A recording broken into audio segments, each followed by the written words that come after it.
이 대표님께서 제가 먼저 말씀드리라고 양보해 주셔서 제가 먼저 말씀드리겠습니다. 국민 여러분, 좋은 휴일 보내고 계십니까? 기록적인 폭염에 얼마나 힘드셨습니까? 국민의힘 당대표 한동훈입니다. 이재명 대표님께서 당대표가 되신 후에 민주당의 회의실에 걸린 백보드의 슬로건을 제가 봤습니다. 새로운 민주당, 다시 뛰는 대한민국.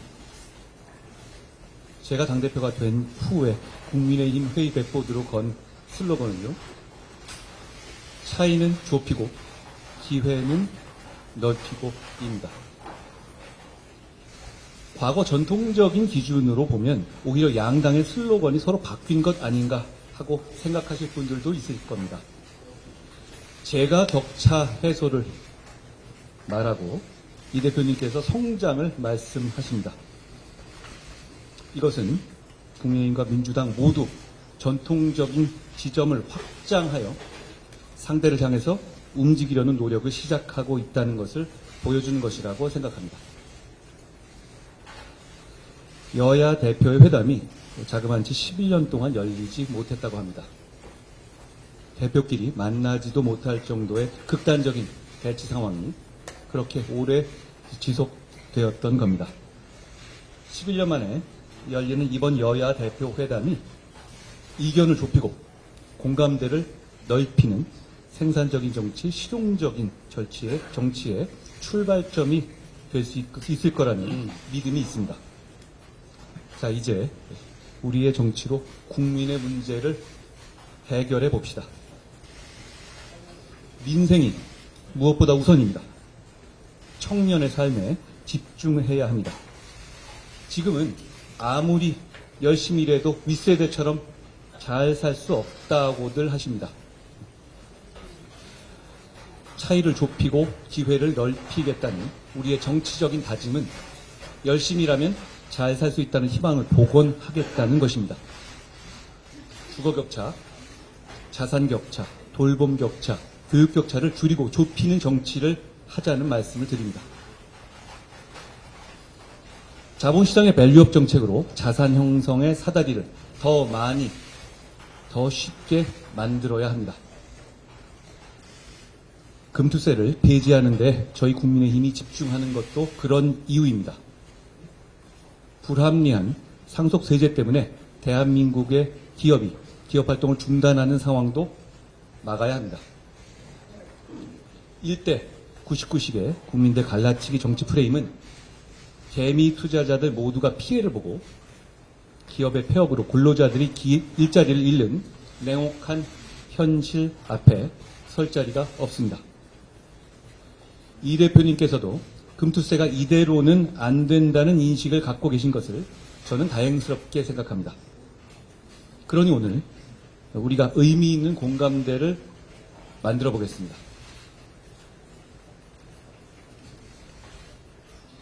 저출생 극복을 위한 법안들을 우선 처리하자는 말씀을 드립니다.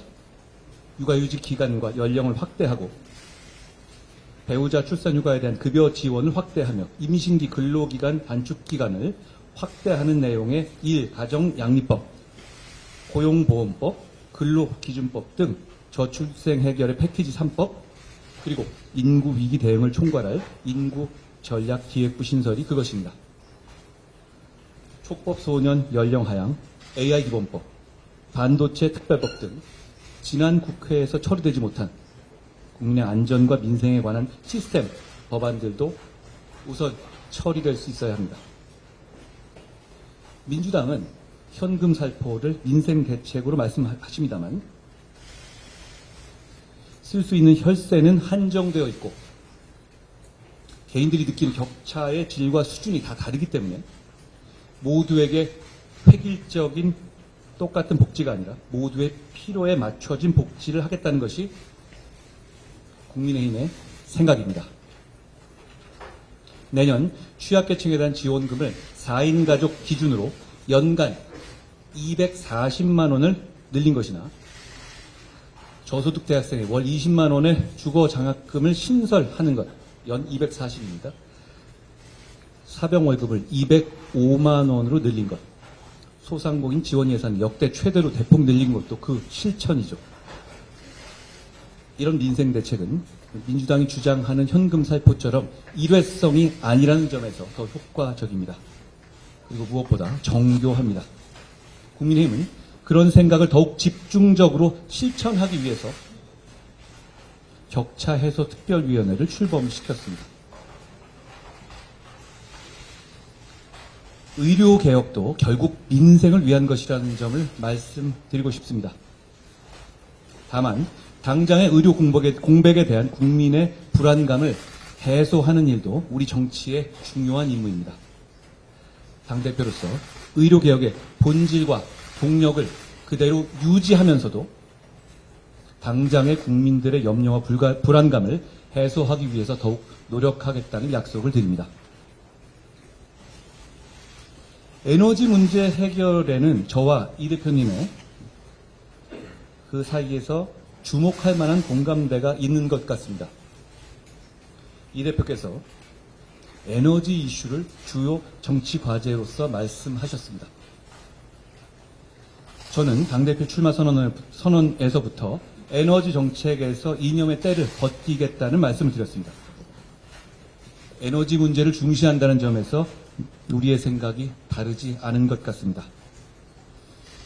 대한민국의 저탄소 성장과 미래 세대의 먹거리를 위해서는 첫째, 저렴하게 전력을 공급할 전력망. 둘째, 세계 1위 원자력 산업의 새로운 도약. 셋째, 신재생 등 새로운 에너지원 개발을 통한 전력의 다변화가 필요하다고 생각합니다. 전력이 핵심인 AI 시대를 대비하는 길이기도 합니다. 다만 이 세 가지 모두가 정치 사회적 갈등의 진원지가 되어 왔습니다.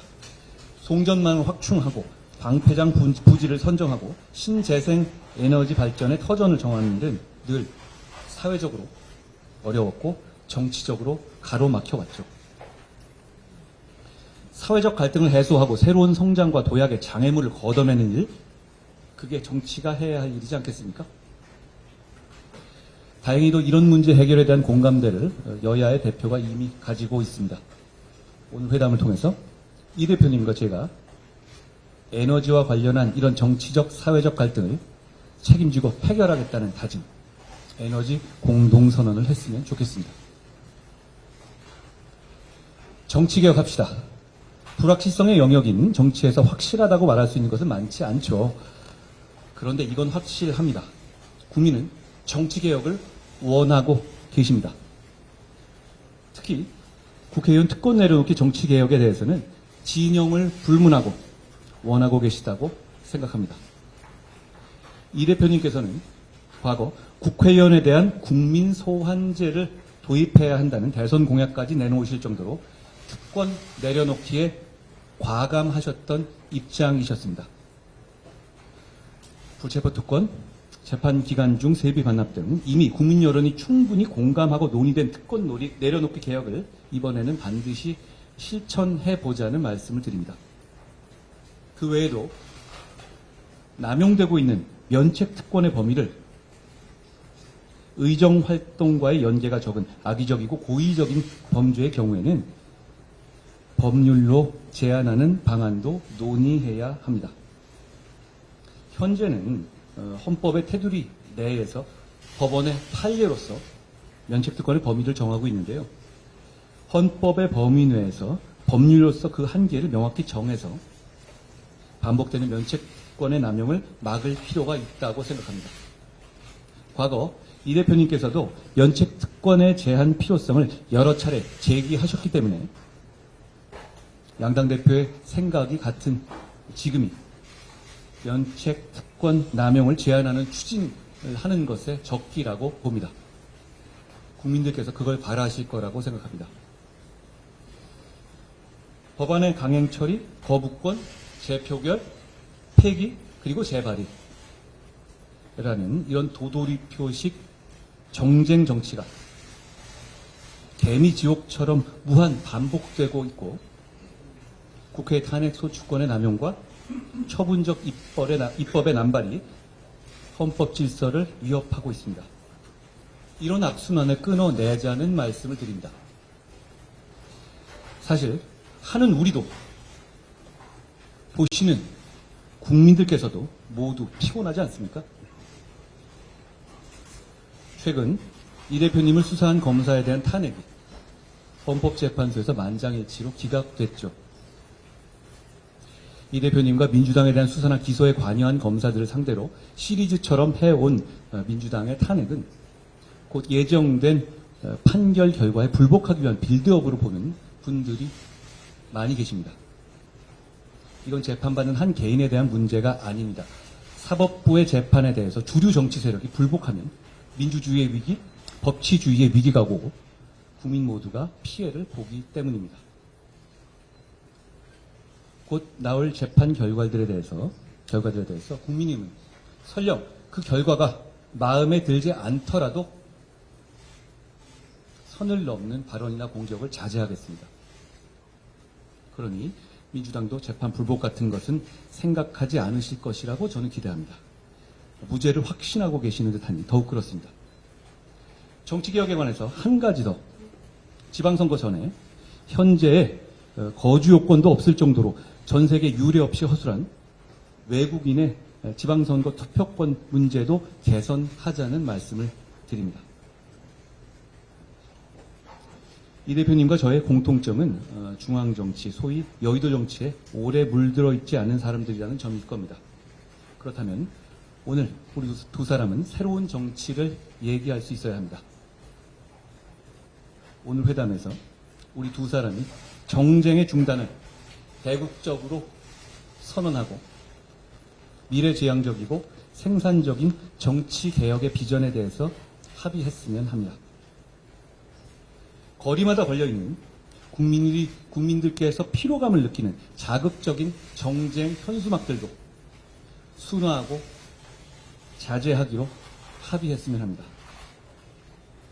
국회에서 비정쟁 법안을 따로 빼내어 처리하는 민생 패스트트랙을 만들자는 말씀도 드립니다. 우리가 싸우는 걸 모두 멈추지는 못하더라도 어떤 경우에도 민생 법안들의 절차는 신속하고 정상적으로 돌아가게 합시다. 전쟁 중에도 밥은 먹어야 하지 않겠습니까? 22대 국회 첫 정기국회 개회를 하루 앞두고 열리는 11년 만에 여야 대표회담이니 정치보고원의 신호탄이 되었으면 합니다. 회담을 준비하면서 저희의 생각을 정리하고 상대방의 입장을 이해하기 위해서 노력했습니다. 무엇보다 당의 대표인 우리 두 사람의 역할이 중요하다는 것을 느꼈습니다. 한 달에 한 번이나 두 달에 한 번 정도로 대표 회담을 정리해야 할 것도 제안 드립니다. 국민들께서 그래도 정치가 계속되는구나 하고 느끼실 수 있게 말입니다. 저는 선당 후사가 아니라 선민 후사하자고 말해왔습니다. 오늘 국민만 생각하고 허심탄회하게 대화하겠습니다. 고맙습니다.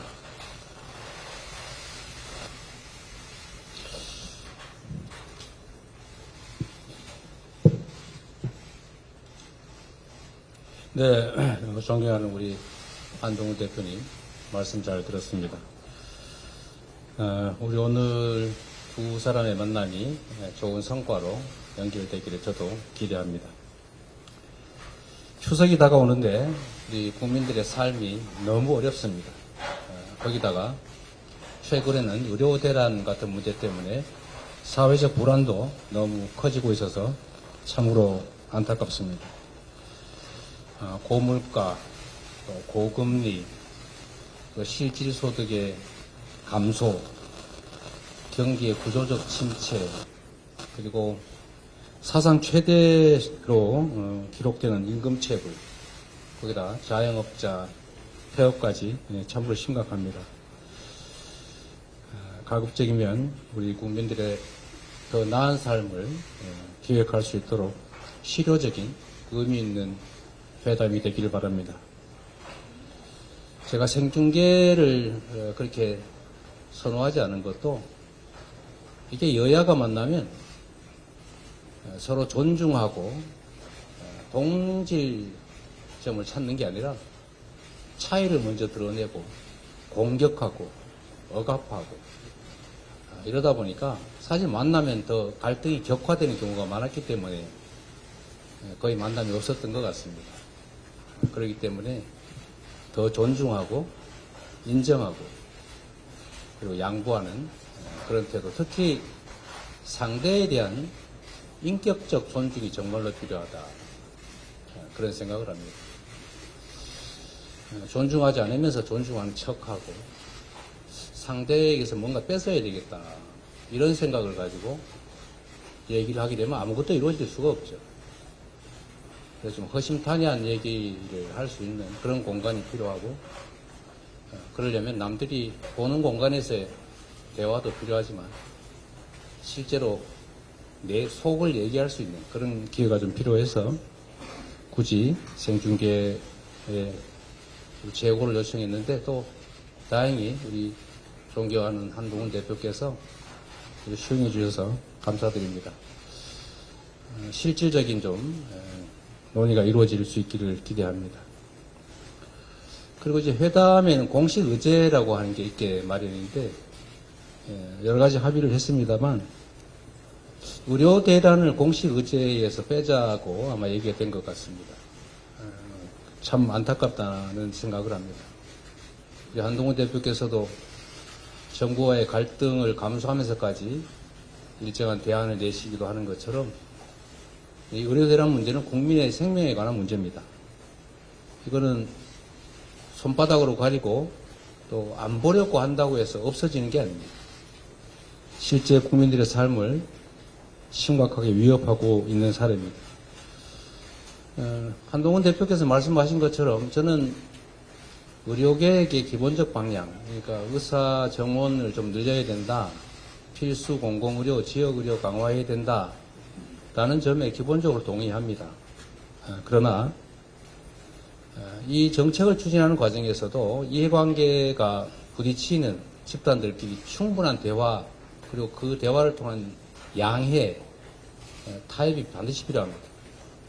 일방적으로 힘으로 밀어붙여서 상대방의 굴복을 강요하게 되면 성공하더라도 후유증 피해가 너무 큽니다. 사회적 비용이 너무 크다라는 말씀을 드리고, 정책 수행이 지금처럼 거칠고 급하고 과해서는 결국 예상된 이런 부작용이 나타날 수밖에 없다는 것입니다. 그 부작용이 정말 세계 최고로 자랑하는 의료체계의 붕괴 위기를 불러왔고, 응급실 뺑뺑이로 안 죽어도 될 사람이 죽는 사고가 이미 작년 한 해 총 발생량을 이미 초과하고 있습니다. 얼마나 불안하겠습니까? 사실 저도 불안합니다. 갑자기 밤에 저나 가족들이 아프면 어디로 가지? 라는 생각을 하게 됩니다. 다치지 말자, 병들지 말자, 살아남자, 이런 얘기들을 우리 국민들이 농담처럼 자조적으로 하고 있는 이 현실을 반드시 정확하게 파악하고 가능한 실효적 대안을 마련해내야 합니다. 이 한동훈 대표님과 이 문제에 대해서도 충분한 대화가 이루어지기를 기대하고, 또 실효적 대책은 대화로 만들어낼지라도 일단 정확한 현상 파악, 문제의 인식, 토론, 대화, 공감대 형성을 위한 의료대란 대책이, 이걸 국회 내에서 여야 모두가 함께 좀 만들어서 해법을 좀 강구해보자는 말씀을 제가 드리고 싶습니다. 전 국민의 관심사이고 아주 오래 끌어온 가장 큰 현안이죠. 해병대원 특검법. 우리 한동훈 대표께서도 전 국민을 상대로 공언하셨습니다. 저는 그게 진심이라고 생각합니다. 그 진심이 지금도 바뀌지 않았을 것으로 확신합니다. 제3자 추천 특검으로 하자라고 말씀하셨습니다. 저희가 적극적으로 검토하겠다고 말씀드렸습니다. 또 조건을 하나 더 붙이셨는데, 증거 조작 이것도 특검하자. 하시죠. 괜찮습니다. 저희가 수용하겠습니다. 이제 결단하셔야 됩니다. 입장이 난처한 거 이해합니다. 그러나 공당이란 또 국민을 대표하는 정치인이란 자신이나 개인 또는 주변의 특별한 문제 때문에 국민적 대의를 벗어날 수는 없는 것 너무 잘 아실 겁니다. 말씀하신 것이기도 하고 또 해야 될 일이기도 하고 그러니 이제 결단해 주시길 부탁드리고 또 뭐 소소한 조건들을 추가한다면 그 역시도 저희가 적극적으로 검토하겠다는 말씀을 드립니다. 전 국민에게 소비 쿠폰을 지급하는 전국민 민생회복지원금도 저는 적정한 선에서 우리가 대화로 타협했으면 좋겠습니다. 현금 지원이라고 말씀하시는데 좀 잘못 알고 계신 것 같고 이건 현금을 지원하는 게 아니라 특정 기간 내에 몇 개월 안에 쓰지 않으면 소멸하는 소멸성 지역 화폐, 즉 소비 쿠폰입니다. 해당 지역에서 소상공인 자영업자 골목상권에서만 쓸 수 있는 소비 진작책이다. 소득 지원 효과와 소비 진작 그리고 자영업자 살리기, 골목상권 살리기, 지방 살리기 그리고 경제 활성화를 통해서 세수 증대에도 도움이 되는 가장 효율적 정책이라는 말씀을 드리고 아마 이해하실 것으로 생각됩니다. 자꾸 균등 지원 말씀을 하셔서 저는 이게 복지 정책이 아니고 경제 정책, 재정 정책이기 때문에 세금을 더 많이 내는 사람을 역차별할 필요가 없다. 오히려 더 지원하지 못할 망정 가치는 지원해 줘야 되는 거 아니냐. 반사적 이익을 같이 누리게 해야 되는 거 아니냐라고 생각하는데 굳이 차등 지원, 선별 지원 하겠다면 그것도 저희가 받아들일 용의가 있으니까 적정한 선에서 협의해서 좀 지원하도록 했으면 좋겠다는 말씀 드립니다. 이건 역시도 우리가 간과할 수 없는 부분인데 최근에 이 독도 문제나 교과서 문제 또 일제 침략에 관한 문제들이 논란이 되고 있습니다. 국가의 구성에는 3대 요소, 영토, 주권, 국민이 있습니다. 그런데 영토를 부정하는, 독도 영유권을 부정하는 행위 또는 주권을 부정하는 행위, 즉 외국의 침략을 합리화하는, 미화하는 행위, 이것은 국가를 부정하는 그야말로 윤석열 대통령께서 자주 말씀하시는 반국가적 주장입니다. 이런 반국가적 주장에 대해서는 형벌을 과하는 건 표현의 자유 측면에서 과하다고 할지 모르겠지만 최소한 공직을 맡기는 부적절하다라는 생각에서 공직 취임을 제한하는 법안을 저희가 준비 중인데 협조해 주시면 좋겠다는 그런 생각 가지고 있습니다. 정치개혁에도 많은 말씀을 해주셨지만 저는 국회의원의 특권 얘기도 중요하지만 상응하는 대통령의 소추권에 대해서도 같은 차원에서 접근해야 된다고 생각합니다. 이게 행정 독재 국가로 흘러갈 위험성이 매우 높습니다.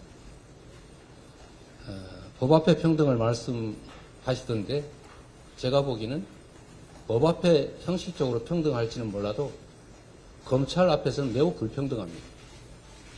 사람 따라 법의 적용이 완전히 달라지고 있습니다.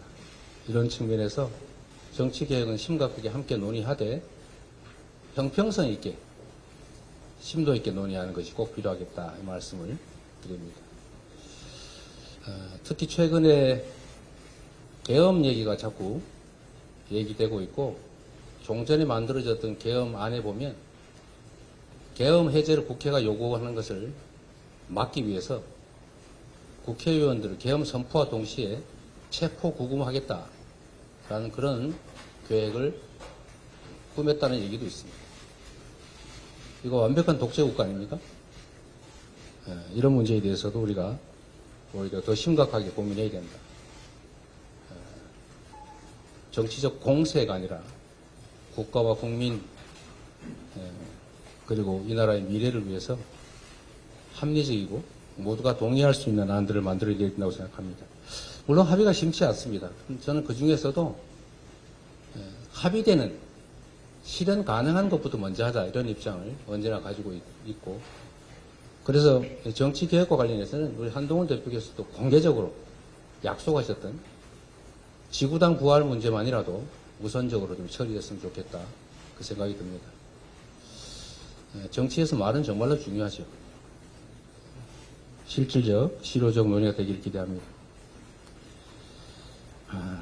저는 정부도 정부지만 여당의 역할도 매우 중요하다고 보는데 지금 쌀값, 한우값 문제가 심각합니다. 이거는 결국 식량 안보 문제와 직결될 수 있는데 20만 원 쌀값 약속을 안 지켜서 현재 17만 원대까지 떨어졌는데 이러다가 대한민국의 식량 주권에 위협이 오지 않을까 걱정됩니다. 실질적 대책을 좀 마련하길 기대하고 또 한편으로 아리백이나 탄소 국경세를 대비하고 또 미래 산업 전환에 대비하기 위한 재생에너지 기반 확충에 대해서 아까 또 말씀을 해주셨기 때문에 저는 가능한 실질적 합의를 끌어낼 수 있겠다는 기대를 합니다. 인공지능 시대를 대비하는 반도체 또 미래 과학기술 투자 역시도 함께 얘기해서 실질적인 대안을 만들어낼 수 있을 것으로 기대하고 함께 논의해 보겠습니다. 아까 금투세 말씀을 해주셨는데 역시 이것도 저희가 함께 얘기할 수 있을 겁니다. 그런데 금투세는 금투세 자체가 목적이 아닙니다.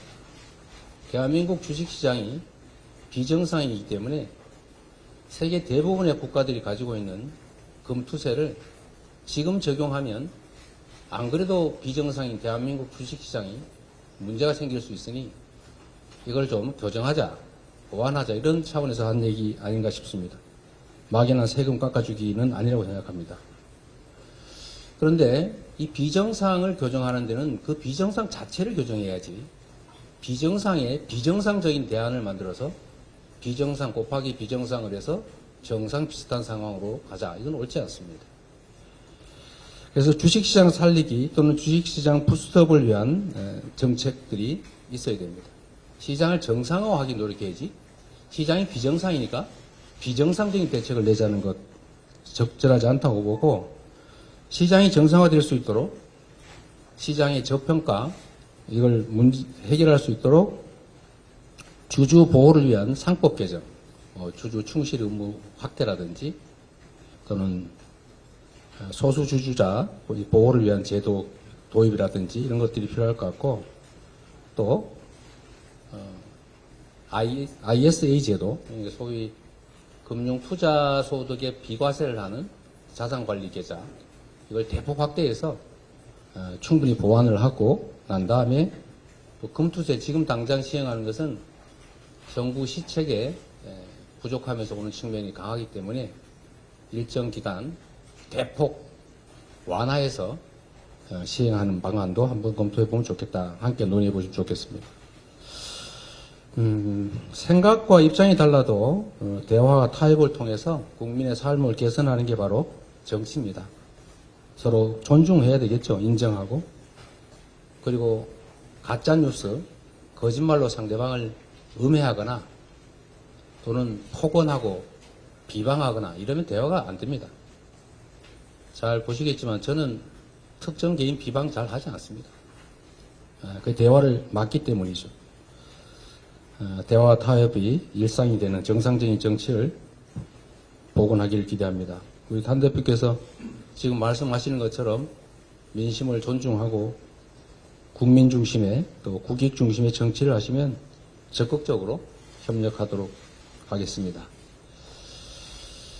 또 한 가지 저는 말씀을 드려야 되는데 이 측면에서 여당이 하는 일은 아니겠습니다만 이 정치라고 하는 게 죽고 죽이는 전쟁은 아닙니다. 상대도 일정 정도를 얻고 나는 그보다 좀 더 얻겠다. 또 다른 것을 얻겠다. 이렇게 하는 게 정치죠. 제거하는 게 가능하겠습니까?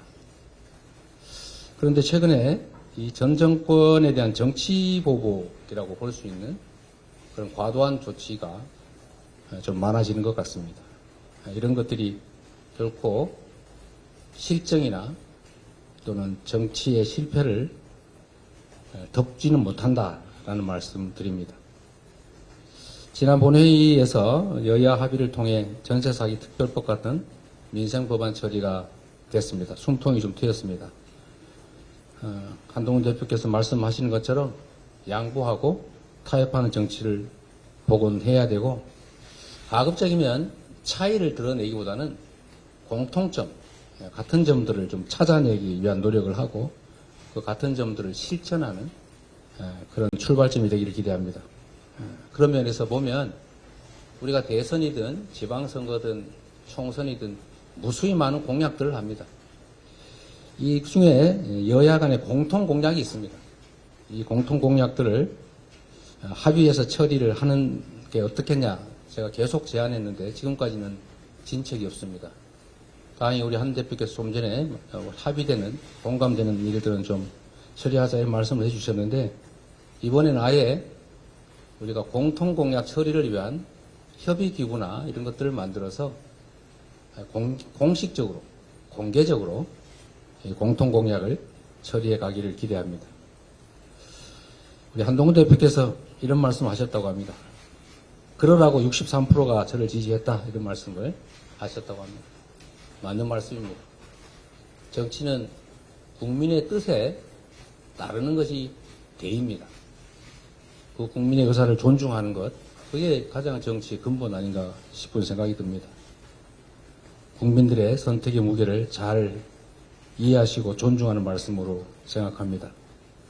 또 하나 기대되는 것은 내가 내는 대안만이 유일한 정답은 아니다. 더 좋은 대안이 있으면 좋겠다 이런 말씀 하셨다고 합니다. 정말로 옳은 태도십니다. 다름의 가치를 인정하는 겸손일 수도 있고 내가 틀릴 수도 있다는 것을 인정하는 용기일 수도 있고 대안을 찾아내기 위한 능력일 수도 있습니다.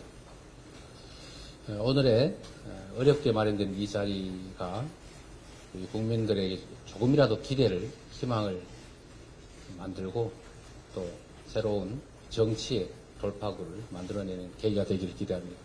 고맙습니다.